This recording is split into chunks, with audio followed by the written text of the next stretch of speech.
Muntazam uchburchakni har bir tomoni 3 ta teng bo'lakka bo'lingan hamda mos bo'linish nuqtalari bir-birlari bilan bir yo'nalishda hisoblaganda o'zaro tutashtirilgan. Hosil qilingan muntazam uchburchakka radiusi 6 santimetr bo'lgan aylanich chisilgan. Uchburchakni tomonini toping. Demak, uchburchagimizni tomonini teng 3 ta qismga ajratib oldik. M nuqta uchburchakni A burchagidan boshlab hisoblaganda 1/2 nisbatda bo'ladi. Ya'ni 3 ta teng bo'lakka bo'lgani uchun 1/2 nisbatda bo'ladi. Xuddi shunga mos ravishda degani uchun B3 dan boshlab hisoblaganda 1/2 nisbatda bo'luvchi N nuqtani tanlab oldim. Bu N nuqtamiz ham 1/2 nisbatda bo'ladi. C3 dan boshlab hisoblaganda 1/2 nisbatda bo'ladigan P nuqtani tanladim va shuni tutashtirishdan yangi muntazam uchburchak hosil qildik. Shunga ichki chizilgan aylananing radiusi 6 ga teng bo'lsa, berilgan uchburchakning tomonini toping.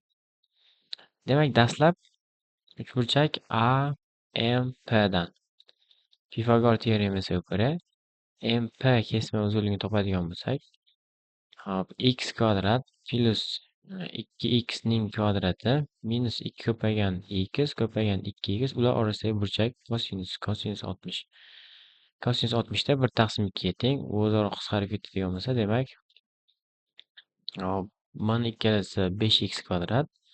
Demak, ildizi 3x ga teng. Ikkinchisi, MP'miz bu MNP uchburchak tomoni bo'lgani uchun, demak, muntazam uchburchakka ichki chizilgan aylanma radiusi ildizi 3 taqsim 6 MP ga teng.